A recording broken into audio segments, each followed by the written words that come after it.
ನಮಸ್ತೆ, ಪ್ರತಿಧ್ವನಿಗೆ ಸ್ವಾಗತ. CM DCM ಮತ್ತೆ ಸಿಎಂ ನಡುವಿನ ಈ ಒಂದು ಕುರ್ಚಿಯ ಕದನ ಸದ್ಯಕ್ಕೆ ನಿಲ್ಲೋದಿಲ್ಲ ಅಂತಾನೆ ಅನ್ಸುತ್ತೆ. ಯಾಕಂದ್ರೆ ಇದಕ್ಕೆ ಪುಷ್ಟಿ ನೀಡುವಂತ ಒಂದು ಡೆವಲಪ್ಮೆಂಟ್ ಲೇಟೆಸ್ಟ್ ಒಂದು ಬೆಳವಣಿಗೆ ಏನಂದ್ರೆ, ಇದೀಗ ಮುಖ್ಯಮಂತ್ರಿ ಸಿದ್ದರಾಮಯ್ಯನವರು ಜೊತೆಯಲ್ಲಿ ಉಪಮುಖ್ಯಮಂತ್ರಿ ಕೆಪಿಸಿಸಿ ಅಧ್ಯಕ್ಷರು ಆಗಿರುವಂತಹ ಡಿ.ಕೆ. ಶಿವಕುಮಾರ್ ಅವರು ದೆಹಲಿಯ ಹೈಕಮಾಂಡ್ ಅವರನ್ನ ಭೇಟಿ ಆಗೋದಕ್ಕೆ ಹೊರಡ್ತಾ ಇರುವಂತದ್ದು. ಇಲ್ಲೋ ಒಂದ್ ಕಡೆ ಸೈಲೆಂಟ್ ಆಗೋದ್ರು ಡಿ.ಕೆ. ಶಿವಕುಮಾರ್, ಇನ್ನು ಕೈ ಚೆಲ್ಲಿ ಕುತ್ಕೊಂಡ್ಬಿಟ್ರು. ಸಿಎಂ ಸ್ಥಾನ ಅವ್ರಿಗೆ ಕನಸಿನ ಮಾತು ಅಂತ ಹೇಳಿ ಎಲ್ರು ಕೂಡ ಲೆಕ್ಕಾಚಾರ ಆಗ್ತಾ ಇರುವಂತ ಹೊತ್ನಲ್ಲಿ ಡಿ.ಕೆ. ಶಿವಕುಮಾರ್ ಇದೀಗ ಹೈಕಮಾಂಡ್ ಜೊತೆಯಲ್ಲಿ ಸಿಎಂ ಸಿದ್ದರಾಮಯ್ಯನವರಿಗೆ ಒಂದು ರೀತಿಯ ದೊಡ್ಡ ಶಾಕ್ ಒಂದನ್ನ ಕೊಟ್ಟಿದ್ದಾರೆ. ಸಿಎಂ ಸಿದ್ದರಾಮಯ್ಯನವರು ಡಿ.ಕೆ. ಶಿವಕುಮಾರ್ ಅವರನ್ನು ಕುರಿತು ಹೇಳಿದ್ರು, ದೆಹಲಿಯಲ್ಲಿ ಹೇಳಿದ್ರು, ಅವ್ರಿಗೇನು ಅಷ್ಟಾಗಿ ಶಾಸಕರ ಬಲ ಇಲ್ಲ ಅಂತ ಹೇಳಿ. ಇದೀಗ ಇದೇ ಡಿ.ಕೆ. ಶಿವಕುಮಾರ್ ನನಗೆ ಎಷ್ಟು ಜನ ಶಾಸಕರ ಬಲ ಇದೆ ಅನ್ನೋದನ್ನ ಕಂಪ್ಲೀಟ್ ಆಗಿ ತಯಾರಿ ಮಾಡಿಕೊಂಡು ಹೈಕಮಾಂಡ್ ಅವರನ್ನ ಭೇಟಿ ಮಾಡೋದಕ್ಕೆ ಹೊರಡ್ತಾ ಇದ್ದಾರೆ ಎನ್ನುವಂತಹ ಮಾಹಿತಿ ಲಭ್ಯ ಆಗ್ತಾ ಇದೆ.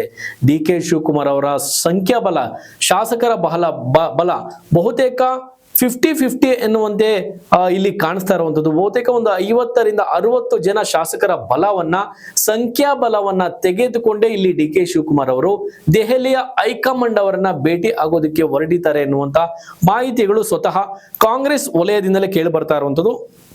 ನೋಡಿ, ಡಿ.ಕೆ. ಶಿವಕುಮಾರ್ ಅವರ ಈ ಸಿಎಂ ಕುರ್ಚಿಯ ಕಿತ್ತಾಟ ಅಥವಾ ಸಿಎಂ ಕುರ್ಚಿಯನ್ನ ಏನು 2.5 ವರ್ಷ ಏನು ಈ ಅಗ್ರಿಮೆಂಟ್ ಇದೆಯಲ್ಲ, ಇದ್ರ ಪ್ರಕಾರ ನಡ್ಕೊಳ್ಬೇಕು ಎನ್ನುವಂತಹ ಬೇಡಿಕೆಯನ್ನ ಹೈಕಮಾಂಡ್ ಮುಂದೆ ಡಿ.ಕೆ. ಶಿವಕುಮಾರ್ ಅವರು ಇಟ್ಟರು. ಇದಕ್ಕೆ ಮುಹೂರ್ತ ಇಟ್ಟಿದೆ ಈ ಆಷಾಢದ ಮುನ್ನ ಆರಂಭ ಆಗಿದ್ದು, ಆಷಾಢಕ್ಕೂ ಮುಂಚೆಯಿಂದನೇ ಇದು ಪ್ರಾರಂಭವಾಯಿತು. ಇದೀಗ ಆಷಾಢ ಮುಗಿದು ಶ್ರಾವಣ ಮಾಸ ಹುಡ್ತಾ ಇರುವಂತ ಈ ಸಂದರ್ಭದಲ್ಲಿ ಎಲ್ಲೋ ಒಂದ್ ಕಡೆ ಆರಂಭದಲ್ಲಿ ಡಿ.ಕೆ. ಶಿವಕುಮಾರ್ ಅವರಿಗೆ ಒಂದು ಶುಭ ಆರಂಭ ಇದು ಅಂತ ಹೇಳ್ಬೋದು. ಯಾಕಂದ್ರೆ ಮತ್ತೆ ಸಿಎಂ ಆಗುವಂತಹ ಕನಸನ್ನ ಹೊತ್ತು ದೆಹಲಿಗೆ ಡಿ.ಕೆ. ಶಿವಕುಮಾರ್ ಅವರು ತೆರಳ್ತಾ ಇರುವಂತದ್ದು. ಜೊತೆಯಲ್ಲಿ ಮುಖ್ಯಮಂತ್ರಿಗಳು ಕೂಡ ಇಲ್ಲಿ ಹೋಗ್ತಾ ಇರುವಂತದ್ದು. ಮುಖ್ಯಮಂತ್ರಿಗಳು ಹೇಳಿದ್ರು, ಅವರ ಮಾತು ಕೆರಳಿಸಿ ಡಿ.ಕೆ. ಶಿವಕುಮಾರ್ ಅವರನ್ನ ಸಿಎಂ ಅವರ ಮಾತು ಕೆರಳಿಸಿತು ಅಂತಾನೆ ಹೇಳ್ಬೋದು. ಯಾಕಂದ್ರೆ ಡಿ.ಕೆ. ಶಿವಕುಮಾರ್ ಅವರಿಗೆ ಅಷ್ಟೇನು ಸಂಖ್ಯಾಬಲ, ಶಾಸಕರ ಬಲ ಇಲ್ಲ ಅಂತ ಹೇಳಿ ಇಲ್ಲಿ ಸಿಎಂ ಸಿದ್ದರಾಮಯ್ಯನವರು ಒಂದು ಸ್ಟೇಟ್ಮೆಂಟ್ ಕೊಡ್ತಾರಲ್ಲ, ಅದು ಸ್ವತಃ ಡಿ.ಕೆ. ಸುರೇಶ್ ಅವರ ತಮ್ಮಂಗೂ ಕೂಡ ಇದು ಬಹಳ ನೋವಾಗಿತ್ತು. ಇನ್ನು ಡಿ.ಕೆ. ಶಿವಕುಮಾರ್ ಅವರ ಪರ ಯಾರೆಲ್ಲ ಬೆಂಬಲಿಗರಿದ್ರಲ್ಲ ಅವರೆಲ್ಲರೂ ಕೂಡ ಒಂದಷ್ಟು ಸೈಲೆಂಟ್ ಆದ್ರು ಅನ್ನೋದನ್ನ ಹೊರತುಪಡಿಸಿದ್ರೆ, ಬಟ್ ಡಿ.ಕೆ. ಶಿವಕುಮಾರ್ ಅವ್ರನ್ನ ನೀವು ಅಬ್ಸರ್ವ್ ಮಾಡಿ ನೋಡಿ, ಯಾವತ್ತು ಸಾಧನಾ ಸಮಾವೇಶ ಆಯ್ತಲ್ಲ ಅವತ್ತಿನಿಂದ ಇಲ್ಲಿಯವರೆಗೂ ಕೂಡ ಮೌನಕ್ಕೆ ಶರಣಾಗಿದ್ರು.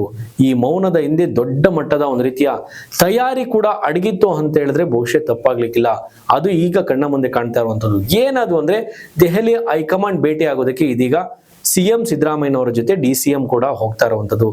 ಅಲ್ಲಿ ಏನೆಲ್ಲ ಪ್ರಸ್ತಾಪ ಆಗ್ಬೋದು ಅನ್ನೋದನ್ನ ನೋಡೋದಾದ್ರೆ, ಘಂಟಾಘೋಷವಾಗಿ ಶತಾಯ ಗತಾಯ ನನಗೆ ಸಿಎಂ ಪಟ್ಟ ಬೇಕು, ನನಗೆ ಇಷ್ಟು ಜನ ಶಾಸಕರ ಸಂಖ್ಯಾಬಲ ಇದೆ ಅನ್ನೋದನ್ನ ಡಿ.ಕೆ. ಶಿವಕುಮಾರ್ ಈ ಬಾರಿ ಶತಾಯ ಗತಾಯ ಆ ಸಂಖ್ಯೆಯನ್ನ ತೋರಿಸೋದಕ್ಕೆ ಅಂತಾನೆ ದೆಹಲಿಗೆ ಹೋಗ್ತಾ ಇದ್ದಾರೆ ಎನ್ನುವಂತ ಮಾಹಿತಿ ಲಭ್ಯವಾಗ್ತಾ ಇದೆ.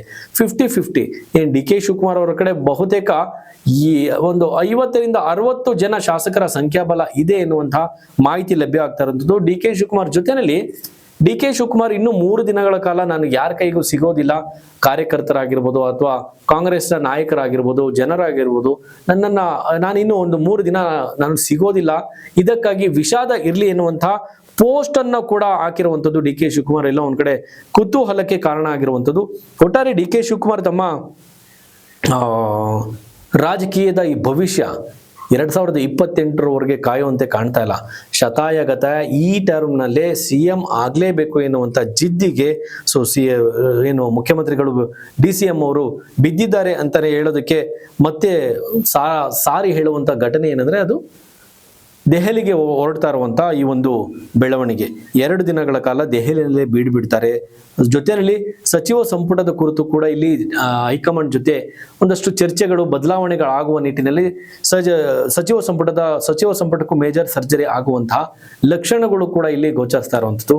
ಒಟ್ಟಾರೆ ಇದೀಗ ಡಿ.ಸಿ.ಎಂ ಮತ್ತೆ ಸಿಎಂ ನಡುವಿನ ಈ ಕುರ್ಚಿ ಕದನ ಸದ್ಯಕ್ಕಂತೂ ಮುಗಿಯುವಂತೆ ಕಾಣ್ತಾ ಇಲ್ಲ. ಕಳೆದ ಬಾರಿ ಡಿ.ಕೆ. ಶಿವಕುಮಾರ್ ಅವರು ಇದೇ ರೀತಿ ಹೈಕಮಾಂಡ್ ಭೇಟಿ ಆಗೋದಕ್ಕೆ ಹೋಗ್ತಾರೆ, ಆಗ ಬರಿಗೈನಲ್ಲಿ ಹಿಂದಿರುಗ್ತಾರೆ. ಬಟ್ ಈ ಬಾರಿ ಡಿ.ಕೆ. ಶಿವಕುಮಾರ್ ಅವರು ಸಿಎಂ ಕುರ್ಚಿಯ ಕನಸನ್ನ ಹೊತ್ತು ದೆಹಲಿಯ ಕಾಂಗ್ರೆಸ್ ನಾಯಕರ ಭೇಟಿಗೆ ಅಂತ ಹೋಗ್ತಾ ಇದ್ದಾರೆ. ಈ ಬಾರಿನೂ ಬರೇ ಕೈನಲ್ಲೇ ಬರ್ತಾರಾ ಅಥವಾ ಸಿಹಿ ಸುದ್ದಿಯೊಂದಿಗೆ ಡಿ.ಕೆ. ಶಿವಕುಮಾರ್ ಅವರು ಮರಳುತ್ತಾರಾ? ನಿಮ್ಮ ಅನಿಸಿಕೆಯನ್ನು ಕಮೆಂಟ್ ಮಾಡಿ.